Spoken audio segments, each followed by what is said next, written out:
Hi everyone, welcome to another inspirational presentation for the 30 Goals Conference. Today we have Christina from Greece, and she's been a great part of the 30 Goals Conference, and the 30 Goals in general. I'm going to have her tell you where she is in the world. Hi everyone, hope you can hear me. I'm in Athens actually, and it's really, really hot, and I know that it's really hot everywhere else, almost in the Mediterranean, and there are some really cold places, and I'd really like to be there at the moment, but it's alright. I'm here in Athens. So I'm going to let her get her presentation ready so that way she can inspire you and let you know about her professionally. Christina is an EFL teacher from Greece, working for the last 15 years with students of all ages in a variety of contexts. One of the things I loved about having her on the 30 Goals is that she showed us her students' work, and it was absolutely amazing. It really blew my mind. After a few years in primary and secondary education, her true passion came forward, and she dedicated her life to teaching and learning languages.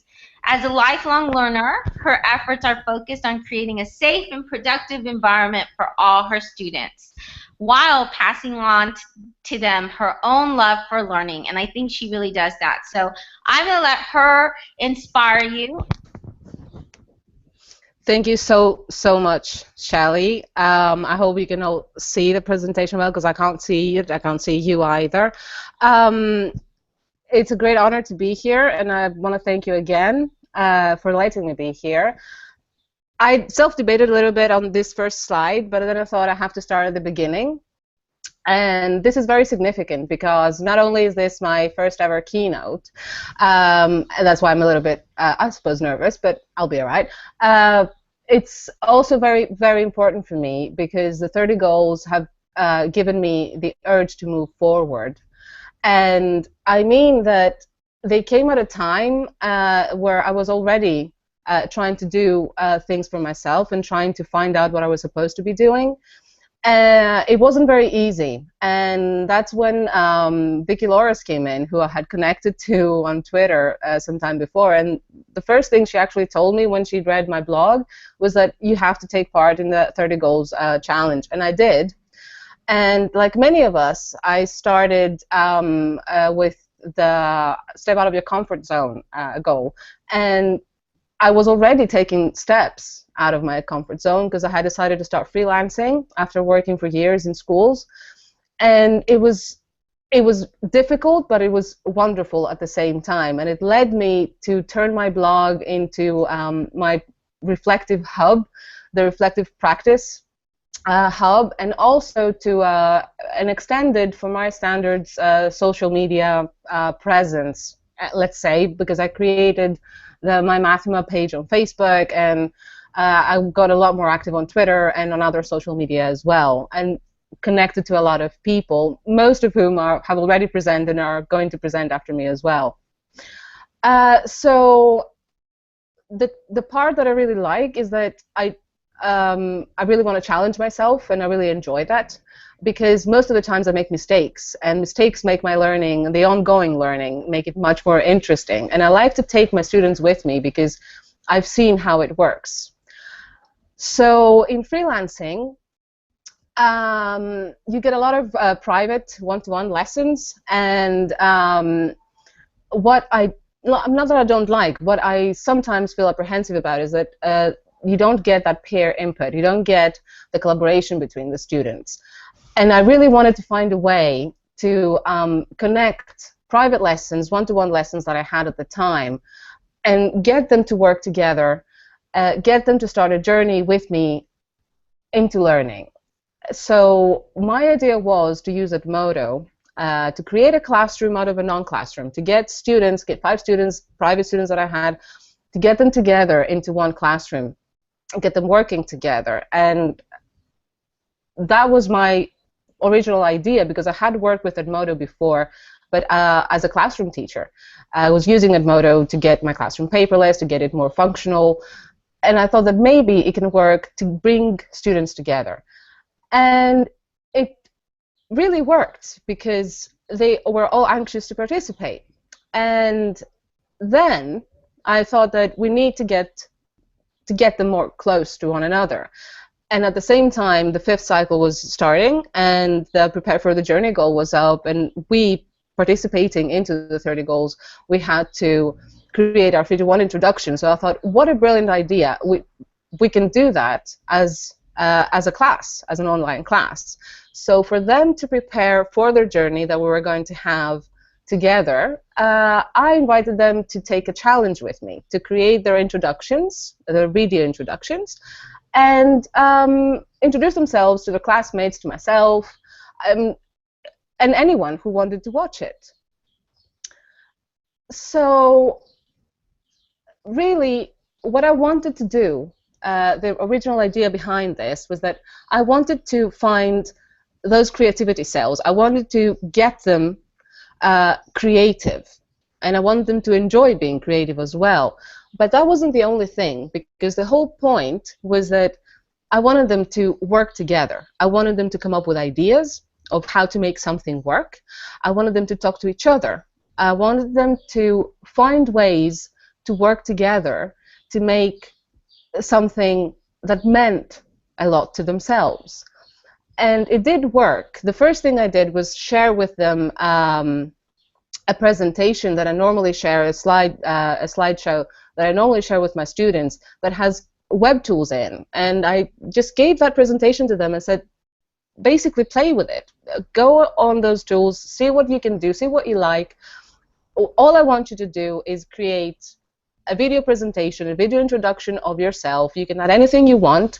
You can add things that we don't know about you at all. You can add things that are important to you, but we really want to get to know you, and your classmates want to get to know you. And that was basically the challenge. That was a challenge for them.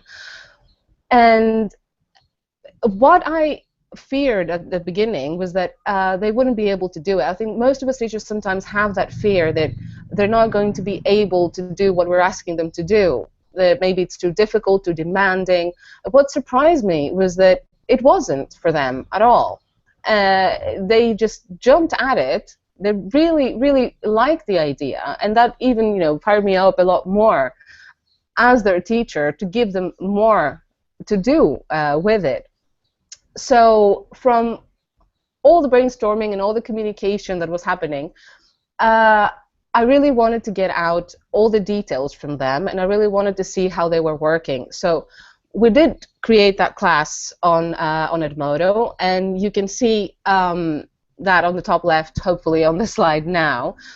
They were going in. I had already told them that I wouldn't have any input. I would not intervene in their communication, because I wanted to see what they were going to come up with. And not long before the week that I had given them had ended, they were just exchanging ideas. They were correcting each other. They were trying to figure out ways on how to get their answer, but not reveal what their presentation was going to be about, what it was going to include. You can see here that most of them decided to use the Powtoon Studio and the Animoto studio for their videos. And I think from the feedback that I got from the students, that they found them quite easy to work on. And it might look a little bit overwhelming, but it isn't really. And when you do it with another person as well, it's even better, and it works a lot better. I've written there on this slide that technology facilitates learning, and it does not replace us, it does not replace the teacher. And it's something that I really believe, because I don't know if you can see on the top slide on the left there is a Skype call going on while I'm monitoring the Edmodo class. And all of them, at some point, even though I was not going to write anything on the class page, they would Skype me, or they would start a hangout with me to ask how was the best way for them to say something. They were more interested in having my input into being proper and nice to their classmates. They would not ask me any other questions. Anything else, they would just do it themselves, even correcting their classmates. There was a lot of correction going on, like grammar and spelling as well, which you cannot see there, but it was going on all through the week. So that's briefly what went on for about a week before our proper classes started on Remoto. And what they came up with in the end just really surprised me. It inspired me even more. And I'm going to show you in the end. You can see in the next slide now that that's how I named it, and you are, that was the question. And I have blogged about it. You can see there are original videos on my blog. And I couldn't believe what they were coming up with. It was so amazing. Not just so much on the language part, but also on the visual part, on the music part, on everything. They had collaborated, that they had managed to find a way to show bits of themselves to myself and to the classmates, and that's exactly what I wanted them to do. And that's how this challenge started really taking shape within that little online class. What was also very inspiring and important was that they started using those tools elsewhere. And that's why I say that the journey continues, because they started using the Powtoon Studio and Animoto and everything else that they had seen on the presentation. At home, first of all, I had students telling me that they were preparing recipes for their mom with a little tutorial how to do their favorite dessert. They were compiling photo albums and family celebrations. They started using them, not only in English, but in their native language, in Greek, to do their assignments, their projects. They were working on them as a class, so they were showing how to use those tools with their classmates. And that's very endearing, this last one, with their friends and with me, because I got so many birthday wishes created on Animoto for me from older students. And the fun videos they were creating for one another, just to have fun, and using the tools that we had used to introduce each other to our class. So that was the challenge, and that's how the challenge continues for me and my students. So what I really, really want to say to everyone is that, exactly, I'm sorry for that, is that honestly, your potential, and not just your potential as an educator, but your potential as a student, needs your attention today. And I have found ways, and the 30 Goals Challenge is one of those ways, that I can give my potential a really, really good ground to work. I can move ahead, and that's why I always try to get my students working on challenges as well, whether it's with me or whether it's on their own, because it really, really helps them discover their talents. It helps me know them better, and it helps them know each other better, so they can work much better in the present, but also in the future. So I'm wrapping it up. That's what I had to tell you today. This is the last one, and to get your attendance from if you want. And I really, really want to thank Shelley for giving me the opportunity to be here and do this and share with you all, and thank you all for being here with me.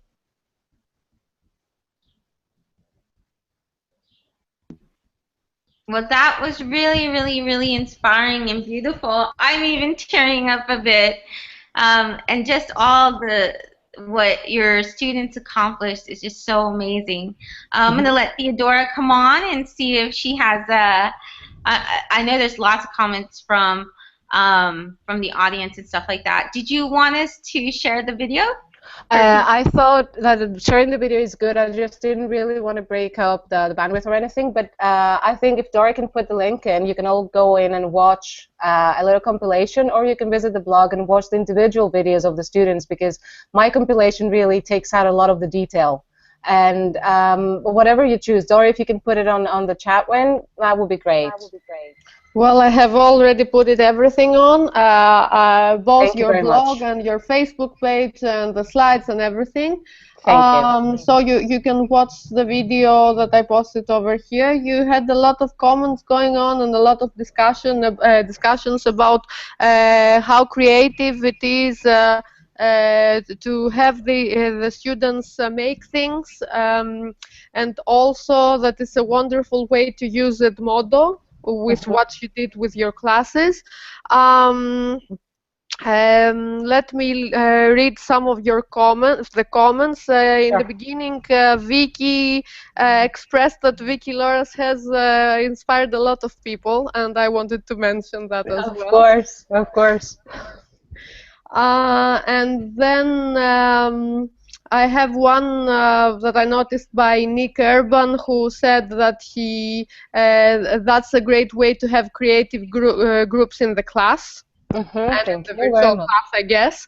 Yeah. And also Peggy George mentioned that there is an EndModoCon, which is a free virtual conference for teachers, and with the directions how to use Edmodo. Exactly, yes, and I'm also part of that. Just to interrupt that, I am watching it this year again. I've been watching it for 2 years, and it's thanks, Peggy. Thank you for sharing. It's really brilliant. And there's a wonderful conversation going on over here about how creative your kids are, your students, and what great job you have done. And you will read everything, I guess, in the comment box I will read afterwards. everything in the comments afterwards. Thank you all so much for being here, and I do urge you to watch the video. I didn't show it now just not to break up the presentation, but I think you're going to enjoy it as much as I did while we were doing all this work.